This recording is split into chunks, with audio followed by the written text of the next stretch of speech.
ഇന്തുള്ളോ ദൈവമേ യോഗ്യത ചൊല്ലുവാൻ, ഇത്രമാം ശ്രേഷ്ഠത നൽകി എന്നെ മാനിപ്പാൻ. ഇന്തുള്ളോ ദൈവമേ യോഗ്യത ചൊല്ലുവാൻ, ഇത്രമാം ശ്രേഷ്ഠത നൽകി എന്നെ മാനിപ്പാൻ. ദൈവമേ നിൻ കൃപയൊന്നു മാത്രമേ ഹീനയാം എന്നെയും ചേർത്തങ്ങു മാനിച്ചു.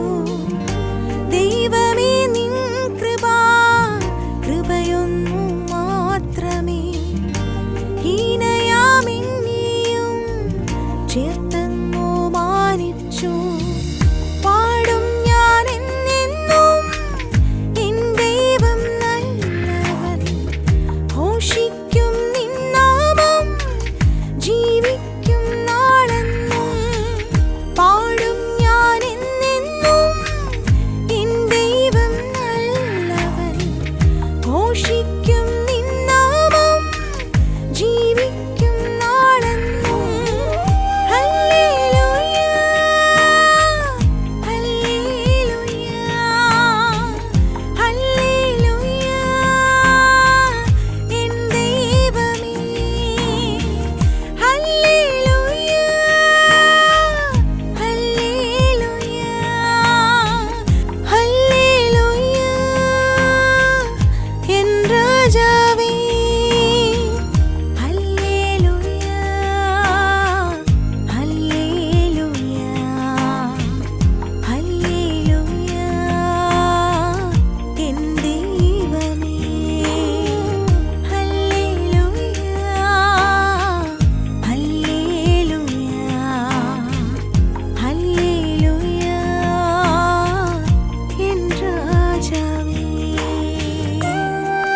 ദൈവസന്നിധിയിൽ ഇന്ന് പകൽ വീണ്ടും നമ്മെ സമർപ്പിക്കാം. അല്പസമയത്തെ ദൈവവചന ചിന്തയ്ക്ക് 1 യോഹന്നാന്റെ ലേഖനം 4-ാം അധ്യായം 10 മുതലുള്ള വാക്യങ്ങൾ ഒന്ന് വായിക്കാം. നമ്മോടുള്ള സ്നേഹം പ്രത്യക്ഷമായി, നാം ദൈവത്തെ സ്നേഹിച്ചതല്ല, അവൻ നമ്മെ സ്നേഹിച്ച് തന്റെ പുത്രനെ നമ്മുടെ പാപങ്ങൾക്ക് പ്രായശ്ചിത്തമാക്കുവാൻ അയച്ചത് തന്നെ സാക്ഷാൽ സ്നേഹമാകുന്നു. മതി.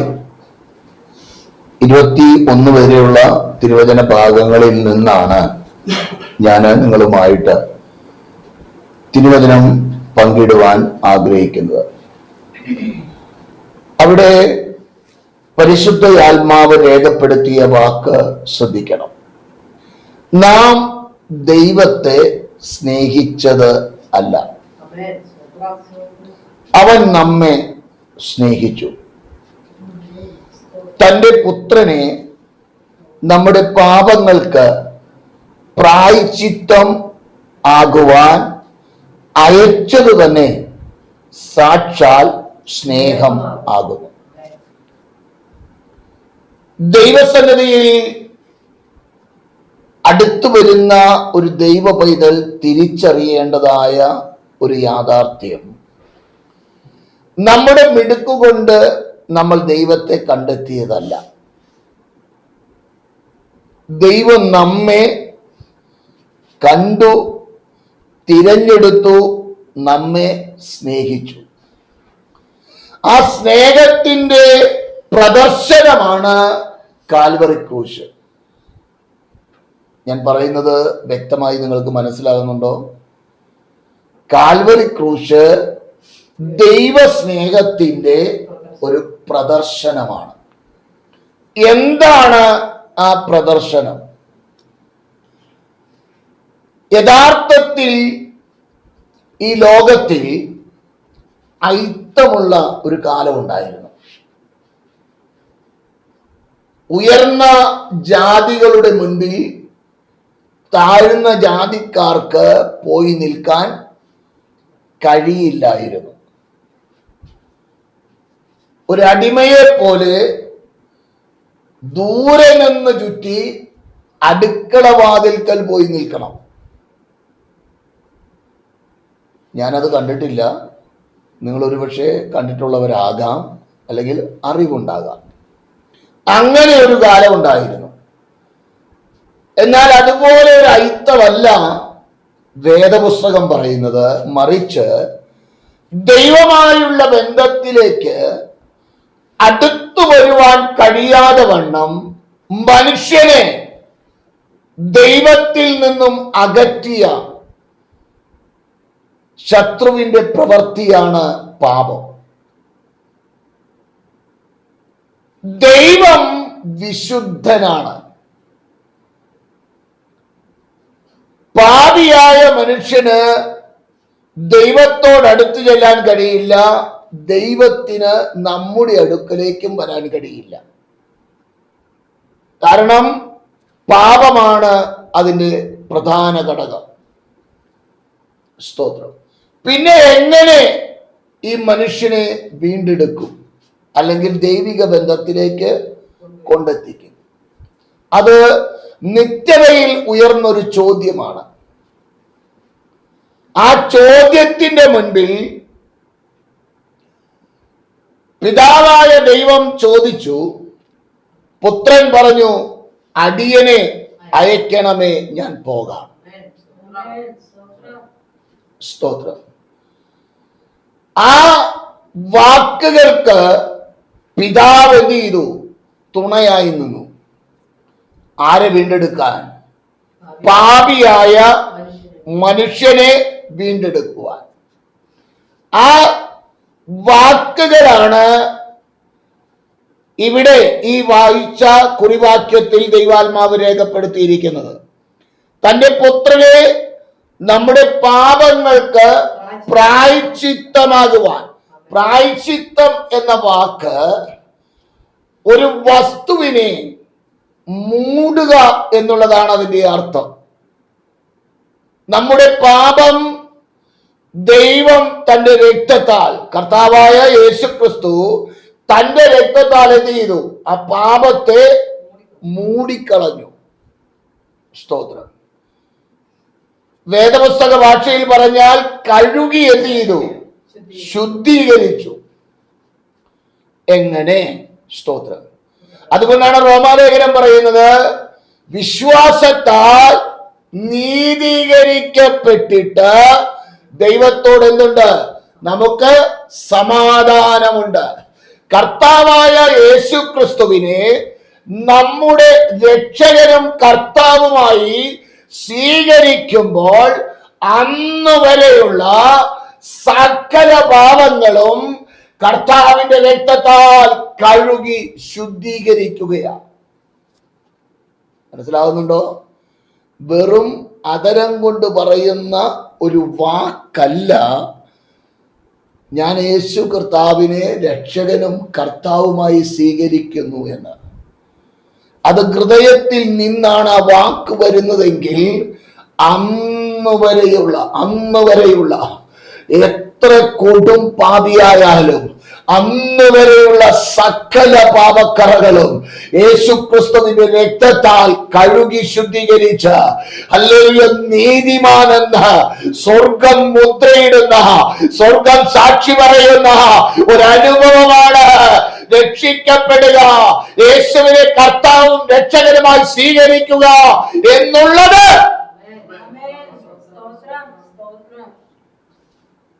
മനസ്സിലാകുന്നുണ്ടോ നിങ്ങൾക്ക്? ഇത് നിസ്സാരമായി അതരം കൊണ്ട് പറയുന്ന ഒരു വാക്കല്ല. ഹൃദയം കൊണ്ട് വിശ്വസിച്ച് നീതിക്കായി ഏറ്റുപറയുന്ന വാക്കുകളാണ് ഞാൻ ഹല്ലേലൂയ കാൽവറി ക്രൂശിൽ മരിച്ച കർത്താവിനെ എന്റെ രക്ഷകനും കർത്താവുമായി ഞാൻ സ്വീകരിക്കുകയാ. സ്തോത്രം. കർത്താവ് എന്ന വാക്കിന് എന്താണ്? കർത്തൃത്വം നടത്തുന്നവൻ എന്നാണ് അതിന്റെ അർത്ഥം. ഹല്ലേലൂയ. അപ്രകാരം ഒരു അനുഭവത്തിന് നമ്മെ ഹല്ലേലൂയ ആക്കി തീർക്കുവാൻ സ്വർഗത്തിലെ ദൈവത്തിന് പ്രസാദം തോന്നി. ഹല്ലേലൂയ. ഇനി 11-ാം വാക്യം വായിച്ചേ.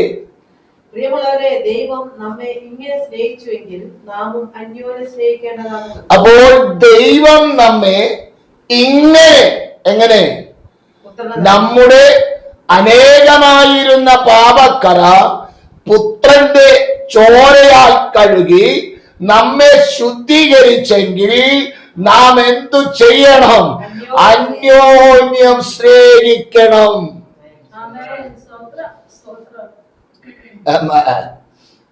അന്യോന്യം സ്തോത്രം. അത് അകത്തുള്ളവരെയും സ്നേഹിക്കണം, പുറത്തുള്ളവരെയും സ്നേഹിക്കണം. ഉപദ്രവകാരികളാണെങ്കിൽ അവരോട് ഉപദ്രവത്തിന് പോകരുത്, അല്പം മാറി എന്ത് ചെയ്യണം? പോയി അവരോട് ഏറ്റുമുട്ടാൻ നമ്മൾ പോകണ്ട. നിങ്ങൾ അങ്ങനെയാണോ? അങ്ങനെ ആയിക്കൂ, അവരും ദൈവമായിട്ട് തീർക്കട്ടെ. സ്തോത്രം. അതിനെ നമ്മൾ എന്ത് ചെയ്യരുത്? വാശി പിടിച്ച് മസം പിടിച്ചൊന്നും എന്ത് ചെയ്യരുത്? അതിനോട് പോരിടരുത്. അത് ദൈവിക വ്യവസ്ഥയല്ല. എന്നിട്ട് പറയുകയാണ് 12-ാം വാക്യത്തിൽ, ദൈവത്തെ ആരും ഒരു നാളും കണ്ടിട്ടില്ല. നാം അന്യോന്യം സ്നേഹിക്കുന്നുവെങ്കിൽ ദൈവം നമ്മിൽ വസിക്കുന്നു, അവന്റെ സ്നേഹം നമ്മിൽ തികഞ്ഞുമിരിക്കുന്നു. അപ്പോ ദൈവിക സാന്നിധ്യം ഉണ്ട് എന്ന് പറയുന്ന ഒരു ദൈവ പൈതൽ സ്നേഹിക്കുവാൻ തയ്യാറാകുന്നില്ല എങ്കിൽ യഥാർത്ഥത്തിൽ എന്തില്ലെന്ന വചനം പറയുന്നേ? ദൈവമായിട്ടുള്ള ബന്ധമില്ലെന്ന് പറയുന്നു. മനസ്സിലാകുന്നുണ്ടോ? അപ്പോൾ നാം അന്യോന്യം സ്നേഹിക്കുന്നു എങ്കിൽ ദൈവം നമ്മിൽ വസിക്കുന്നു. എന്താണ് അവിടെ അർത്ഥമാക്കുന്നത്? ദൈവിക ബന്ധത്തിൽ നിന്നും അകന്നു കിടന്ന നമ്മെ ദൈവം എന്ത് ചെയ്തു? സ്നേഹിച്ചു. സ്നേഹിച്ചത് എങ്ങനെയാ? പുത്രന്റെ രക്തം നൽകി ആ പാപത്തെ മറച്ചു. എന്തിനു വേണ്ടി? ദൈവിക ബന്ധത്തിന് വേണ്ടി. സ്തോത്രം. അപ്പോൾ അങ്ങനെ ആ ദൈവിക ബന്ധത്തിന് ഉടമയാക്കിയെങ്കിൽ നാമും പരസ്പരം സ്നേഹിപ്പാൻ കടപ്പെട്ടവരാണ്. സ്തോത്രം.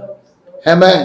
ദൈവം നമ്മിൽ വസിക്കുന്നു എന്ന്, അവന്റെ സ്നേഹം നമ്മിൽ തികഞ്ഞിരിക്കുന്നു എന്നിട്ട് പറയുകയാണ്, നാം അവനിലും അവൻ നമ്മിലും വസിക്കുന്നു എന്ന് അവൻ തന്റെ ആത്മാവിനെ തന്നതിനാൽ നാം അറിയുന്നു.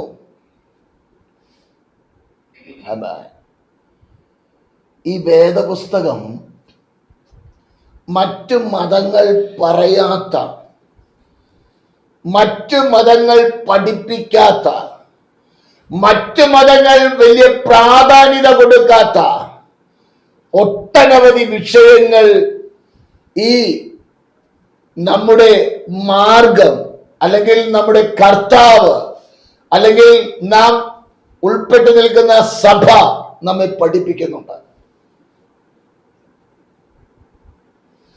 ഇത് മറ്റുള്ള മതങ്ങൾ പഠിപ്പിക്കുന്നില്ല.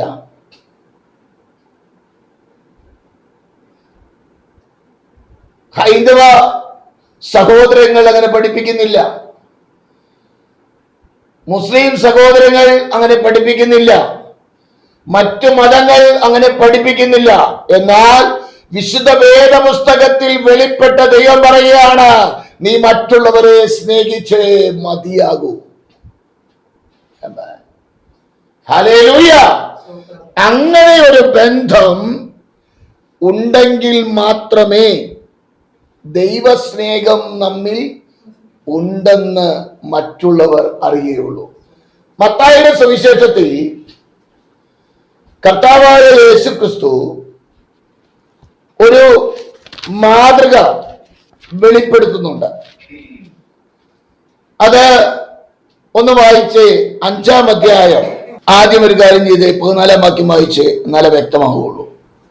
നിങ്ങൾ ലോകത്തിന്റെ വെളിച്ചമാകുന്നു. നിങ്ങൾ ലോകത്തിന്റെ വെളിച്ചമാകുന്നു. ആര്? വ്യക്തമായേ? ഇനി 16-ാം വാക്യം വായിക്കുക. അങ്ങനെ തന്നെ മനുഷ്യർ നിങ്ങളുടെ നല്ല പ്രവൃത്തികളെ കണ്ട് അപ്പോൾ നമ്മുടെ വെളിച്ചം എന്ന് പറയുന്നത് എന്താണ്?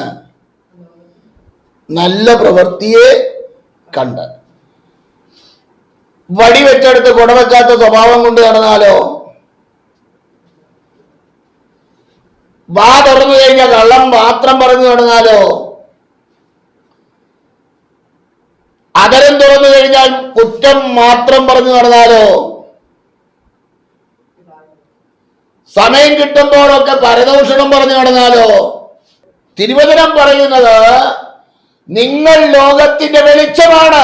ഒരു ദൈവ പൈതൽ ലോകത്തിന്റെ വെളിച്ചമാണ്. സ്തോത്രം. ഈ വിശുദ്ധിയോടെ വേർപാടോടെ ജീവിക്കണം എന്ന് പറയുന്നതിന് പ്രധാന കാരണം ലോകത്തിൽ നിന്ന് നമ്മെ ദൈവം തിരഞ്ഞെടുത്തിരിക്കുക. എന്തിനു വേണ്ടിയാ? ദൈവത്തോട് കൂടെ വസിക്കാൻ.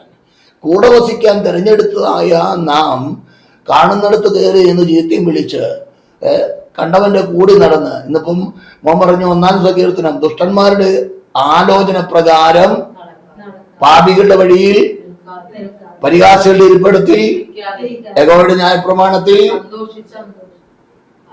ചെയ്യുന്നുണ്ടോ? വാക്യം പഠിച്ചാ പോരാ, അത് ചെയ്യുന്നുണ്ടോ? അത് ചെയ്യണം. ഇത് എളുപ്പത്തിൽ ഈ കർത്താവിന്റെ കൂടെ ഉടായ്പിൽ പോകാൻ പറ്റില്ല. അതാണ് പ്രശ്നം. സ്വർഗത്തിലും പോകാൻ പറ്റില്ല. ദുഷ്ടന്മാർ എന്ന് പറയുന്നത് ആരാണ്? ഒറ്റ വാക്കിൽ അതാണ് അതിന്റെ ഉത്തരം. ദൈവത്തെ അറിയാത്ത എല്ലാവരും യഥാർത്ഥത്തിൽ ആരാണ് എന്ന് വിചാരിച്ച് മുഖത്ത് നോക്കിയിട്ട് നീ ദുഷ്ടനാടാന്ന് പറയാനല്ല ഞാൻ പറഞ്ഞേനെ. രക്ഷിക്കപ്പെട്ട് സ്നാനപ്പെടാത്ത എല്ലാ വ്യക്തികളും ദുഷ്ടന്റെ കയ്യിലെ ആയുധങ്ങളാണ്. അവർ പറയുന്ന ആലോചന നല്ലതുണ്ട്, തീയതുണ്ട്. അത് നല്ലത് മാത്രമേ വചനപ്രകാരം സ്വീകരിക്കാവൂ.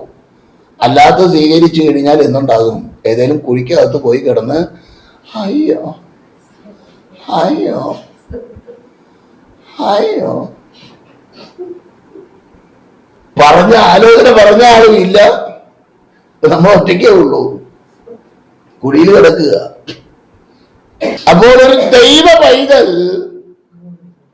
വേർപെടേണ്ട ഇടങ്ങളിൽ നിന്ന് വേർപെട്ട് ദൈവിക ബന്ധത്തിന് ഉടമയായി മാറണം. എന്തു ചെയ്യരുത്? കൂട്ടുകാരുടെ ആലോചന കേട്ട് നടക്കരുത്. എടാ ഇവിടെ വന്നിരിക്കടാ എന്ന് പറഞ്ഞ് പഴയ കാലത്തൊരു പരിഹാസ ബെഞ്ച് ഉണ്ടായിരുന്നു. എല്ലാ ചായക്കടയുടെയും മുന്നിൽ കാണും. ഇപ്പൊ എല്ലായിടത്തും ഇല്ല. നാടൻ പ്രദേശത്ത് കാണുമായിരിക്കും, ടൗണിലൊന്നും ഇല്ല. ആദ്യം ആ ബെഞ്ചിൽ ചെന്നിരിക്കുന്ന, സ്ഥിരം ഇരിക്കുന്ന, രാവിലെ വന്നിരിക്കുന്ന ചില ആളുകളുണ്ട്. അവർ വന്നിരുന്നാൽ മതി, പേപ്പർ വായിക്കേണ്ട, ആ നാട്ടിൽ നടന്നു മുഴുവൻ അറിയാം. എന്തെങ്കിലും പരസ്യം കൊടുക്കണം എന്ന് വെച്ച് കഴിഞ്ഞാൽ അവരുടെ കയ്യിൽ കൊടുത്താൽ മതി, കത്തിച്ച് കൊടുത്താൽ മതി, അവരെന്ത് ചെയ്തോളും. സ്തോത്രം. നാട്ടിൻപുറത്തുണ്ട്. പരിഹാസികളുടെ ഇരിപ്പിടത്തിൽ എന്ത് ചെയ്യരുത്? ഇരിക്കരുത്. ഇരുന്ന് കഴിഞ്ഞാൽ തീർന്നു ഗതി. പിന്നെ ആ രസം കേൾക്കാണ്ട് ഉറക്കം വരില്ല. രാവിലെ എഴുന്നേറ്റ് കഴിഞ്ഞാൽ അത് കേൾക്കണം എന്നുള്ള ചിന്തയിലായി ഓടുന്നത്. അതിന് പേര് ചായ കുടിക്കാനാ. ചായ കുടി ഒന്നുമല്ല വിഷയം. എടാ വേലായുധം വന്നോ? എടാ ദേവസി എന്ത് ചെയ്യടാ? കാണുന്നില്ലല്ലോ. ചാക്ക എന്ത് ചെയ്യടാ? അവനെ കാണാനില്ലല്ലോ. ഈ അന്വേഷണമാ. എന്തിനാ? സ്തോത്രം.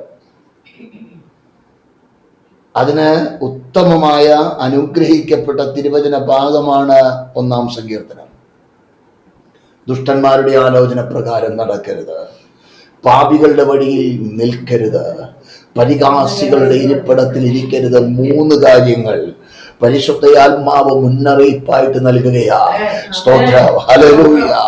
ആലോചന നീ കേട്ടാൽ, ഹല്ലേലൂയ, പാപികളുടെ വഴിയിൽ നിന്നാൽ, പരിഹാസികളുടെ ഇരിപ്പിടത്തിൽ ഇരുന്നാൽ നീ തീർന്നു. ആമേൻ. ഹല്ലേലൂയ. ദൈവ പൈതൽ എന്തു ചെയ്യണം? യഹോവയുടെ ന്യായപ്രമാണം രാപ്പകൽ ധ്യാനിക്കുവാൻ ഒരു മനസ്സ് ഉണ്ടാകണം. അങ്ങനെ മനുഷ്യർ നിങ്ങളുടെ നല്ല പ്രവർത്തികളെ കണ്ട് സ്വർഗസ്ഥനായ നിങ്ങളുടെ പിതാവിനെ മഹത്വപ്പെടുത്തേണ്ടതിന് നിങ്ങളുടെ വെളിച്ചം അവരുടെ മുൻപിൽ പ്രകാശിക്കട്ടെ. അപ്പോൾ വെളിച്ചം എന്താണ്? അങ്ങനെ തന്നെ മനുഷ്യൻ നിങ്ങളുടെ നല്ല പ്രവൃത്തികളെ കണ്ട്. അപ്പൊ എന്താണ് വെളിച്ചം? നല്ല പ്രവൃത്തി. മറക്കരുത്, നമ്മളൊരു ദൈവ പൈതലെങ്കിൽ നമ്മൾ ദോഷം മറ്റുള്ളവർക്ക് ചെയ്യരുത്. ഒരു വ്യക്തിക്ക് ഉപകാരം വരുന്നത് മാത്രമേ നമ്മൾ ചെയ്യാവൂ. വചനം അതാണ് പറയുന്നത്. ഇനി വായിച്ച കുറിവാക്യത്തിലേക്ക് നമുക്ക് മടങ്ങി വരാം. അവിടെ പറയുന്നു, ദൈവിക ബന്ധത്തിന്റെ ഉടമകളാകുന്നത് എങ്ങനെയാണ്? നാം അവനിലും, 13-ാം വാക്യം, നാം അവനിലും അവൻ നമ്മിലും വസിക്കുന്നു എന്ന് ആത്മാവിനെ തന്നതിനാൽ നാം അറിയുന്നു. അപ്പോൾ ദൈവാത്മാവിന്റെ സാന്നിധ്യം ഒരു ദൈവ പൈതലിൽ ഉണ്ട് എന്ന് എങ്ങനെ അറിയാം? ദൈവസ്നേഹത്തിൽ ഓരോ പ്രവർത്തികൾ ചെയ്യുമ്പോൾ അറിയാൻ കഴിയും ആ വ്യക്തിയിൽ എന്തുണ്ട്. സ്തോത്രം. ദൈവസ്നേഹം ഉള്ള ഒരു വ്യക്തി ഒരു ദൈവ പൈതലുമായി പിണങ്ങി മുൻപോട്ട് പോകാൻ കഴിയില്ല. സ്തോത്രം. കാരണം ദൈവാത്മാവിന്റെ സാന്നിധ്യം ആ വ്യക്തിയിൽ ഉണ്ടാകണമെങ്കിൽ എന്ത് ചെയ്യണം? ക്രമീകരണം വരുത്തേണ്ട പോലെ ക്രമീകരണം വരുത്തണം. തട്ടിപ്പൊന്നും നടക്കില്ല. സ്തോത്രം. വചനമാണ് ഞാൻ പറയുന്നത്. ഹല്ലേലൂയ. ഇനി അതിന്റെ 14-ാം വാക്യം വായിച്ചേ. പിതാവ് പുത്രനെ ലോകരക്ഷിതാവായിട്ട് അയച്ചിരിക്കുന്നു എന്ന് ഞങ്ങൾ കണ്ടു, സാക്ഷ്യം പറഞ്ഞു. അപ്പോൾ ഇത് അപ്പോസ്തലൻ തന്റെ അനുഭവത്തെ പങ്കുവെക്കുകയാണ്. എന്താണ് അപ്പോസ്തലൻ കണ്ടത്? അതിന്റെ 1-ാം അധ്യായം വായിച്ചേ. 1-ാം അധ്യായത്തിന്റെ 1 മുതലുള്ള വാക്യം. ആദ്യം മുതലുള്ളതും ഞങ്ങൾ കേട്ടതും സ്വന്തം കണ്ണുകൊണ്ട് കണ്ടതും ഞങ്ങൾ നോക്കിയതും ഞങ്ങളുടെ കൈ തൊട്ടതുമായ ജീവന്റെ വചനം സംബന്ധിച്ച് ജീവൻ പ്രത്യക്ഷമായി. ഞങ്ങൾ കണ്ടു, സാക്ഷീകരിക്കുകയും പിതാവിനോട് കൂടെ ഇരുന്ന് ഞങ്ങൾക്ക് പ്രത്യക്ഷമായ നിത്യജീവനെ നിങ്ങളോട് അറിയിക്കുകയും ചെയ്തു. ഞങ്ങൾ കണ്ടു കേട്ടുമുള്ളത് കൊണ്ട് നിങ്ങൾക്ക് ഞങ്ങളോട് കൂട്ടായ്മ ഉണ്ടാകേണ്ടത്. എന്തിനു വേണ്ടിയാണ് ഇത് പറയുന്നത്? ഇത് അറിയിക്കുന്നത് ഒരു ഉദ്ദേശമുണ്ട്. നിങ്ങൾക്ക് ഞങ്ങളോട് കൂട്ടായ്മ ഉണ്ടാകേണ്ടതിന് നിങ്ങളോട് അറിയിക്കുന്നു. ഞങ്ങളുടെ കൂട്ടായ്മയോ പിതാവിനോടും അവന്റെ പുത്രനായ യേശു ക്രിസ്തുവിനോടും ആകുന്നു. സ്തോത്രം. ഹല്ലേലൂയ. അപ്പോൾ അപ്പോസ്തലൻ പറയുന്ന വാക്കുകൾ, ദൈവാത്മാവ് രേഖപ്പെടുത്തുന്ന വാക്കുകൾ വെറുതെ രേഖപ്പെടുത്തുകയല്ല. ഞങ്ങൾ നഗ്നമായ കണ്ണുകൾ കൊണ്ട് ആ പ്രാണപ്രിയനെ ഞങ്ങൾ കണ്ടു, ആ പ്രാണപ്രിയനെ ഞങ്ങൾ തൊട്ടു. അവൻ ആരാണെന്ന് ഞങ്ങൾക്ക് അറിയുവാൻ കഴിഞ്ഞു. വചനം പറയുന്നത് അതിന് താഴെ വായിക്കുമ്പോൾ, അവൻ വെളിച്ചമാണ്, അവനിൽ ഇരുട്ട് ഒട്ടുമില്ല.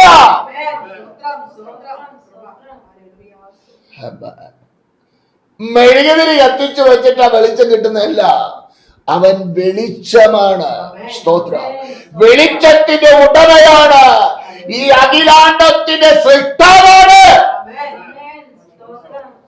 ആ ദൈവമായി ആർക്ക് ബന്ധം? ഒരു യോഗ്യതയുമില്ലാത്ത നമുക്ക് ബന്ധം. സ്തോത്രം. ഹല്ലേലൂയ. ഇതൊക്കെ ഒന്നൊന്നായിട്ട് വിവരിച്ചു കഴിയുമ്പോൾ ശരിക്കും നിന്നെന്ത് ചെയ്യും? നൃത്തം ചെയ്ത് ദൈവത്തെ മഹത്വപ്പെടുത്തും. അത് മനസ്സിലാക്കിയ ദാവീദാണ് പെട്ടകത്തിന്റെ മുൻപിൽ നൃത്തം ചെയ്ത് ദൈവത്തെ മഹത്വപ്പെടുത്തിയത്. അവൻ നൃത്തം ചെയ്തതിന്റെ കാരണം എന്താണെന്ന് അറിയാമോ? ഒരു യോഗ്യതയുമില്ലാതെ ഞാൻ കാട്ടിക്കിടന്നതാണ്. ആ കാട്ടിക്കിടന്ന എന്നെ വിളിച്ചു വരുത്തി. എന്നിട്ട് രാജാവായി എന്ത് ചെയ്തു? അഭിഷേകം ചെയ്തു. പിന്നെ എങ്ങനെ തുള്ളാതിരിക്കും? വീട്ടുകാര് തള്ളിയതാ, സഹോദരങ്ങൾ മറന്നതാ. അപ്പനോട് പറഞ്ഞു മക്കളെ എല്ലാവരെയും വിളിക്കണം. ചുരുക്കി പറഞ്ഞ മക്കളുടെ കൂട്ടത്തിൽ ദാവീദില്ല. എനിക്ക് 10 മക്കളുണ്ടെങ്കിൽ 10 മക്കളെയും വിളിക്കണം എന്ന് പറഞ്ഞ 9 അതിനെ വിളിച്ചു കഴിഞ്ഞ് മക്കളാവുമല്ല. ദാവീദിന് എന്ത് ചെയ്തില്ല? അപ്പനവൻ ഒരു മകനാണെന്ന് പോലും തോന്നിയില്ല. ശൗമേൽ ഒന്നാമനെ കണ്ടു കഴിഞ്ഞ് പോകും മിടുകനാ, തലയെടുപ്പോടുകൂടി ഒന്ന് വന്ന് നിൽക്കുക. തമ്പുരാൻ പറഞ്ഞു മോനെ ഇവനല്ല. എല്ലാവരും ഒന്നൊന്നായിട്ട് വന്നു. ആകെ കൺഫ്യൂഷനായി ശൗമേലിന്. ശൗമേൽ ചോദിച്ചു, കാരണം മക്കളെ എല്ലാവരും കൊണ്ടുവരാനല്ലേ പറഞ്ഞത്. അപ്പൊ വന്നവരാരും അഭിഷേകത്തിന് യോഗ്യരല്ല. നിന്റെ മക്കളെല്ലാവരും ആയോ? ശൗമേൽ ചോദിക്കുക. അപ്പൊ പറഞ്ഞു ഇനി ഒരുത്തനുണ്ട്, അവനെവിടെയാ? അവൻ കാട്ടിലാടുന്നത്. സ്തോത്രം. ഒന്ന് ചിന്തിച്ചേ. ശൗമേൽ പറഞ്ഞു അവനെ വരുത്ത്, അവൻ വന്നല്ലാതെ നമ്മൾ പന്തിക്കിരിക്കില്ല. ഇപ്പൊ എല്ലാവരുടെയും കണ്ണ് ഈ വരുന്നവന്റെ മുഖത്താ. ആ പന്തിയിലിരിക്കുന്ന സകലരുടെയും ശ്രദ്ധ ആരാടാ ഈ അഭിഷേകം ചെയ്യാൻ വരുന്നത്, അഭിഷേകം പ്രാപിപ്പാൻ വരുന്നത് ആരാണെന്നുള്ള നോട്ടത്തിലാണ്. അവരുടെ നടുവിലേക്ക് അവൻ കയറി വരുമ്പോൾ അവിടെ ഇരിക്കുന്ന പന്തിയിലിരിക്കുന്ന എല്ലാവർക്കും അറിയാം ഇവനാണ് ഇനി എന്ത് ചെയ്യാനുള്ളത്, വരാനുള്ളത്. അപ്പൊ അവനാണ് ഇനി അഭിഷേകം പ്രാപിപ്പാൻ തെരഞ്ഞെടുക്കപ്പെട്ട വ്യക്തി. ശ്രദ്ധയോടുകൂടെ നിൽക്കുമ്പോൾ കോമളരൂപിയായി ദാവീദ് കയറി വരികയാണ്. ഹല്ലേലൂയ. അരുമനാഥൻ പറഞ്ഞു അവൻ തന്നെ. ആ സഹോദരന്മാരുടെ മധ്യ വെച്ച്, തള്ളിക്കളഞ്ഞവരുടെ മധ്യ വെച്ച്, മാറ്റി നിർത്തിയവരുടെ മധ്യ വെച്ച് തലയിൽ അഭിഷേകം പകർന്ന രാജാവാക്കി തീർത്ത ആ ദൈവത്തെ ഞാൻ എങ്ങനെ സ്തുതിക്കാതിരിക്കും?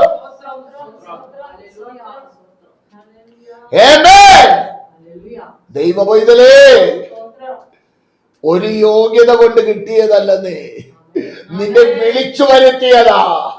നീ കാട്ടിലായിരുന്നു, യോഗ്യത ഇല്ലാത്തവരായിരുന്നു, എന്നാൽ നിന്നെ വിളിച്ചു വരുത്തി അഭിഷേക തൈലം നിന്റെ തലയിൽ ഒഴിച്ചെങ്കിൽ ദൈവത്തിന് നിന്നെ കുറിച്ച ഒരു പദ്ധതിയുണ്ട്. നിന്റെ യോഗ്യത കൊണ്ടല്ല അത് നേടിയത്, ദൈവത്തിന്റെ കൃപയാണ്, ദൈവത്തിന്റെ സ്നേഹമാണ്. ഇന്ന് പകലിൽ ഈ വചനത്തിന്റെ മുൻപിൽ നമ്മൾ നമ്മളെ ഒന്ന് വിധേയപ്പെടുത്തണം. ഇതിലെ ഇന്ന് പകൽ ഒന്നും കൂടെ ആ ദാവീദിന്റെ അനുഭവം ഒന്ന് ശ്രദ്ധിച്ചാട്ടെ. തള്ളപ്പെട്ടതായ എല്ലാവരുടെയും മുൻപിൽ തിരഞ്ഞെടുക്കപ്പെട്ടതായ ഒരുവൻ കടന്നു വരികയാ. ആ ദാവീദ് എഴുതിയ സങ്കീർത്തനമാണ് 23-ാം സങ്കീർത്തനം. യഹോവ എന്റെ ഇടയനാണ്. സ്തോത്രം.